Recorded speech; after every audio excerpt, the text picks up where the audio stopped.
నమస్కారం, city news కి స్వాగతం. ముందుగా ముఖ్యాంశాలు.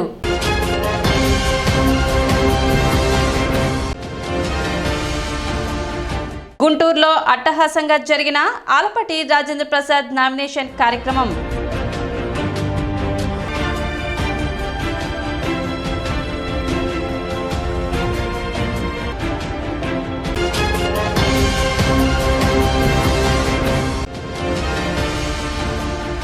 అడిషనల్ ఎస్పీ రమణమూర్తి నేతృత్వంలో పట్టణ సుల్తానాబాద్లో కార్డన్ సెర్చ్.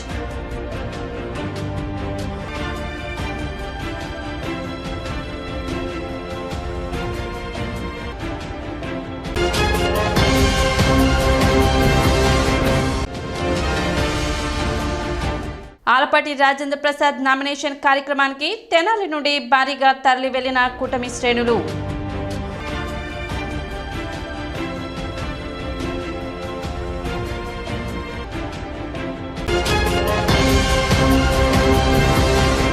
తెనాలి సుల్తానాబాద్లో పోలీసులు కార్డన్ సెర్చ్ నిర్వహించారు. వడ్డెర కాలనీ, సుగాలి కాలనీ తదితర ప్రాంతాలలో తెల్లవారుజాము నుండి additional SP Ramanamurthy, DSP Janardhan Rao నేతృత్వంలో ఇళ్లలో సోదాలు నిర్వహించారు. అనుమానితులు, రౌడీ షీటర్లను అదుపులోకి తీసుకున్నారు. ఈ సందర్భంగా అడిషనల్ ఎస్పీ రమణమూర్తి మాట్లాడుతూ 150 మందితో ఈ కార్డన్ సెర్చ్ నిర్వహించినట్లు చెప్పారు. మొత్తం 340 ఇళ్లను తనిఖీ చేయడం జరిగిందని, ఇందులో సరైన ధ్రువపత్రాలు లేని 56 ద్విచక్ర వాహనాలు, 3 ఆటోలను సీజ్ చేసినట్లు తెలిపారు. 6 రౌడీ షీటర్లను అదుపులోకి తీసుకున్నట్లు వెల్లడించారు. జిల్లాలో రౌడీయిజాన్ని నియంత్రించేందుకు ఎస్పీ ఆదేశాల మేరకు కార్డన్ సెర్చ్లు నిర్వహిస్తున్నట్లు తెలిపారు.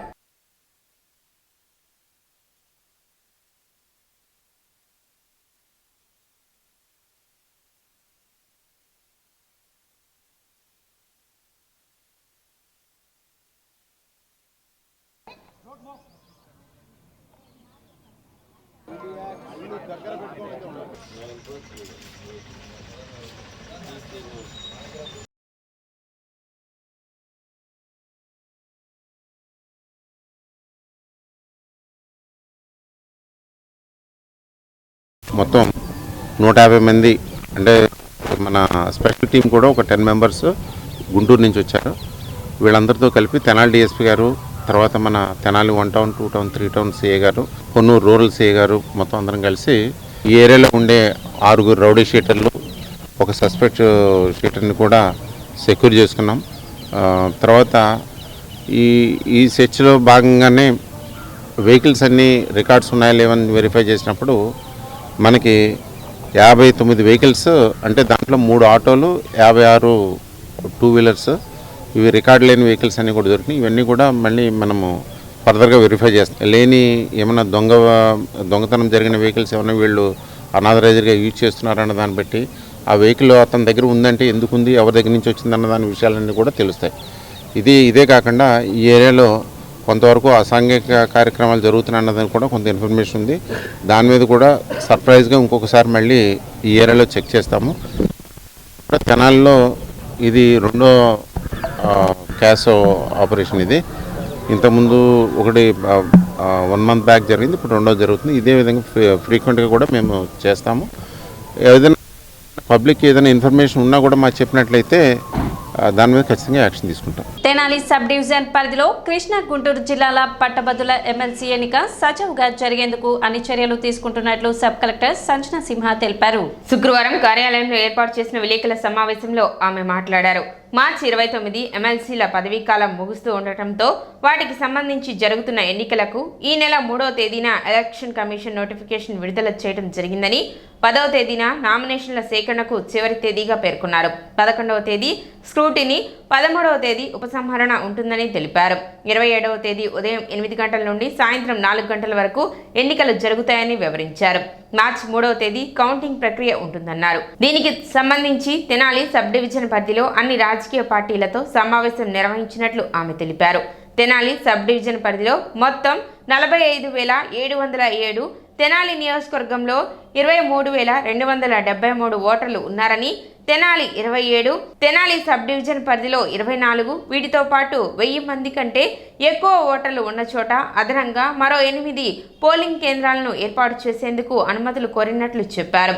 మొత్తం డివిజన్ వ్యాప్తంగా 59 పోలింగ్ కేంద్రాలు ఉంటాయని సబ్ కలెక్టర్ సంజనా సింహ తెలిపారు. వచ్చే వారంలో ఎన్నికలలో పాల్గొన్న అధికారులకు గుంటూరు కలెక్టరేట్ కార్యాలయంలో శిక్షణ ఇస్తున్నట్లు తెలిపారు. ఉన్నతాధికారుల ఆదేశాల మేరకు ఎన్నికల ప్రక్రియ సజావుగా జరిగేందుకు అన్ని ఏర్పాట్లు చేస్తున్నట్లు సబ్ కలెక్టర్ సంజనా సింహ పేర్కొన్నారు. ఆంధ్రప్రదేశ్ లెజిస్లేటివ్ కౌన్సిల్ గ్రాడ్యుయేట్ కాన్స్టిట్యుయెన్సీలో ఇప్పుడు ప్రెజెంట్గా ఉన్న మెంబర్ గారి టర్మ్ 29th March రోజు ఎక్స్పైర్ అవుతోంది. అందుకని మనకి రీసెంట్గా కృష్ణా గుంటూరు గ్రాడ్యుయేట్ కాన్స్టిట్యుయెన్సీలో లెజిస్లేటివ్ కౌన్సిల్ ఎలక్షన్స్ అనౌన్స్ చేశారు. నోటిఫికేషన్ ఇష్యూ అనేది మనకి 3rd February రోజు అయింది. Last date for making nominations మనకి 10th February అంటే వచ్చే సోమవారము. స్క్రూటినీ ఆఫ్ నామినేషన్స్ అనేది దాని నెక్స్ట్ డే 11th February అవుతుంది. అలాగే last date for withdrawal of candidatures వచ్చేసి మనకి 13th February ఏదైతే మనకి గురువారమో అది. డేట్ ఆఫ్ పోల్ మనకి 27th February గురువారం వస్తుందండి. ఆ రోజు డేట్ ఆఫ్ పోల్ రోజు మనకి ఉదయం 8 గంటల నుంచి సాయంత్రం 4 గంటల వరకు కూడా పోల్ అవుతుంది. కౌంటింగ్ ఆఫ్ ఓట్స్ అనేది మనకి March 3వ తారీఖు సోమవారం వస్తుంది. March 3వ తారీఖు మనకి కౌంటింగ్ చేస్తాము. ఫైనల్గా ఎలక్షన్స్ అంతా కూడా 8th March వరకు చేసేయాలి అని మనకి CEO ఆఫీస్ ఆంధ్రప్రదేశ్ నుంచి కమ్యూనికేషన్ వచ్చింది. మనకి బిఫోర్ నోటిఫికేషన్ ఏదైతే వచ్చిందో దాని ముందర మనకి టోటల్గా కూడా తెనాలిలో 27 పోలింగ్ స్టేషన్, తెనాలి కాన్స్టిట్యుయెన్సీలో అంటే 24 polling stations Tenali urban rural కలిపి, కొల్లిపర్లో 3 కలిపితే తెనాలిలో 27 ఉన్నాయి. డివిజన్ అంటే తెనాలి సబ్ డివిజన్కి వచ్చేసప్పటికి 24, ఈ 2 కలిపితే కూడా మనకి 51 పోలింగ్ స్టేషన్స్ ఉన్నాయి. ప్రతి ఒక్క పోలింగ్ స్టేషన్లో 1000 కంటే ఎక్కువ ఓటర్లు ఉంటే ఇంకొకటి కూడా ప్రపోజ్ చేయాలని ఆక్సిలరీ పోలింగ్ స్టేషన్స్ మనం ఒక 8 ప్రపోజ్ చేయడం జరిగింది. వీటిని ఇంకా కూడా అప్రూవల్ మనకి ఎలక్షన్ కమిషన్ ఆఫ్ ఇండియా నుంచి రావాలి. సో ఆ ఆక్సిలరీ పోలింగ్ స్టేషన్స్తో కలుపుకుంటే అప్రూవల్ తర్వాత మనకి టోటల్గా డివిజన్లో 59 పోలింగ్ స్టేషన్స్ ఉంటాయి. తెనాల్లో 2 ప్రపోజ్ చేశామండి, మంగళగిరిలో 2 చేశాము, తాడేపల్లిలో 3 చేశాము, పొన్నూరులో 1 చేశాము. సో మనకి ఆక్సిలరీ పోలింగ్ స్టేషన్స్ కూడా ప్రపోజల్ యాక్సెప్ట్ అవుతే టోటల్గా మనకి డివిజన్లో 59 పోలింగ్ స్టేషన్స్ ఉంటాయి. 45,707 మనకి ఓటర్స్ ఉన్నారు. కాన్స్టిట్యుయెన్సీలో తెనాలి కాన్స్టిట్యుయెన్సీలో వస్తే 23,273 ఓటర్స్ మనకి ఉన్నారు. ఓటర్స్ మనకి ఫైనలైజ్ అవుతారు, పోలింగ్ స్టేషన్స్ కూడా ఫైనలైజ్ అవుతాయి.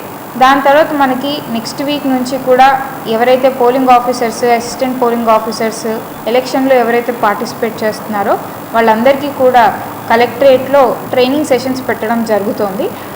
తర్వాత మనకి మిగతా కూడా ఎలక్షన్లో ఏవైతే ఉంటాయో వాటి ప్రకారంగా అన్ని ట్రైనింగ్ ఇచ్చి ఒక్కొక్కటి ప్రాసెస్ స్టార్ట్ అవుతుంది.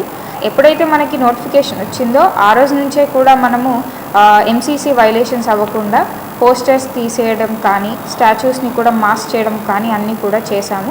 ఆలపాటి రాజేంద్ర ప్రసాద్ నామినేషన్ కార్యక్రమం శుక్రవారం గుంటూరులో అట్టహాసంగా జరిగింది. కృష్ణా గుంటూరు జిల్లాల పట్టభద్రుల కూటమి బలపరిచిన అభ్యర్థిగా మాజీ మంత్రి ఆలపాటి రాజేంద్ర ప్రసాద్ గుంటూరులోని వెంకటేశ్వర విజ్ఞాన మందిరం వద్ద నుండి కలెక్టరేట్ వరకు భారీ ర్యాలీగా కూటమి శ్రేణులు తరలిరాగా గుంటూరు కలెక్టరేట్లో నామినేషన్ దాఖలు పరిచారు. ఈ కార్యక్రమానికి కృష్ణా గుంటూరు జిల్లాల నుండి కూటమి నాయకులు, కార్యకర్తలు అధిక సంఖ్యలో పాల్గొన్నారు.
గుంటూరు కృష్ణా జిల్లాల పట్టభద్రుల ఎమ్మెల్సీ స్థానానికి Telugu Desam party, Janasena party, BJP పార్టీలు బలపరిచిన అభ్యర్థిగా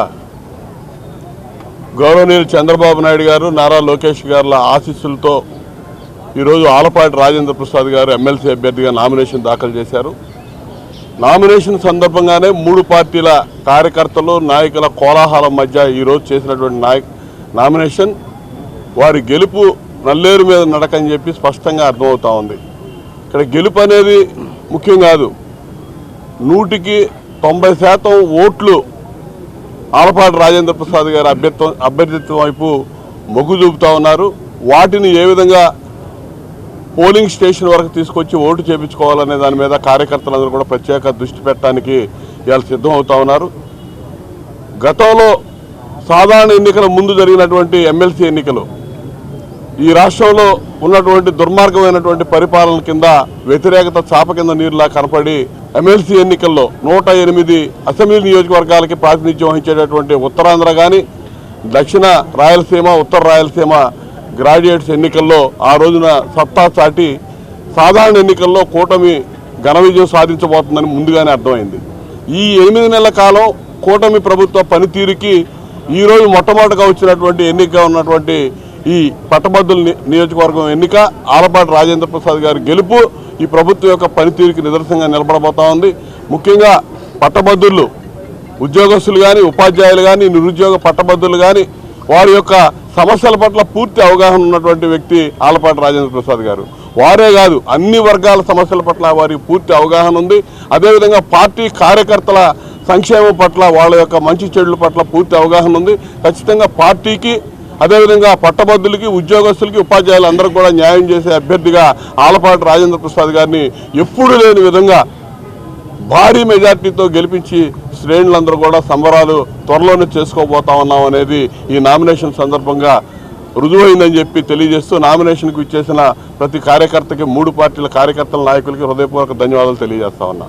ఇప్పటి వరకు నా రాజకీయ ఆలోచన, రాజకీయ జీవితం ఒక నియోజకవర్గానికో ఒక ప్రాంతానికో సంబంధించి అయితే ఇప్పుడు 33 నియోజకవర్గాల్లో ఉన్న పట్టభద్రుల యొక్క సమస్యల పట్ల, ఉపాధి కల్పించడం పట్ల, నిరుద్యోగ యువతను ఆదుకునే పట్ల ప్రభుత్వంతో కలిసి పనిచేసే కార్యక్రమాన్ని నా మీద ఈ బాధ్యత ఉంచినటువంటి కూటమి నాయకత్వానికి నా హృదయపూర్వకమైనటువంటి ధన్యవాదాలు తెలుపుకుంటూ, ఈ రోజున ఈ ప్రభుత్వం యొక్క ఆలోచన, ఈ ప్రభుత్వం యొక్క విధానం ఈ రాష్ట్రాన్ని అన్ని రంగాల్లో కూడా ముందుకు తీసుకెళ్ళడానికి నిరంతరం ప్రయత్నించే ఈ ప్రభుత్వానికి ఈనాడు పట్టభద్రులుగా ఎవరైతే ఉన్నారో వారందరికీ కూడా నా విజ్ఞప్తి ఏంటంటే, పనిచేసే ప్రభుత్వానికి, ప్రగతి సాధించే ప్రభుత్వానికి, ఈ రోజున మంచి ప్రభుత్వానికి 7 నెలలుగా కొనసాగుతున్నట్టు ఈ మంచి ప్రభుత్వానికి మద్దతు పలకాల్సినటువంటి బాధ్యత ఈరోజు పట్టభద్రుల మీద ఉంది అని చెప్పే భావన.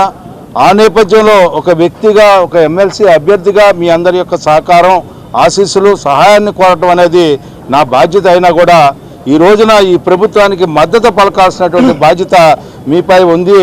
ఆ రకంగా ఈ ప్రభుత్వం పనిచేసే ప్రభుత్వానికి మీరు మరొకసారి ఓటేయమని చెప్పి కోరుకుంటూ, ఈ గెలుపు, కాబోయే గెలుపు, విజయం ఈ రోజున ఈ ప్రభుత్వానికి అని చెప్పి మనందరం కూడా కూటమి విజయం అని చెప్పి ఈ సందర్భంగా విజ్ఞప్తి చేస్తూ, ఎవరైతే ఈ రోజున ఈ కార్యక్రమంలో పాల్గొని నాకు మద్దతు ఇచ్చి నన్ను గౌరవించి చూపించిన ఆత్మీయాన్ని ఎప్పుడూ మర్చిపోలేను.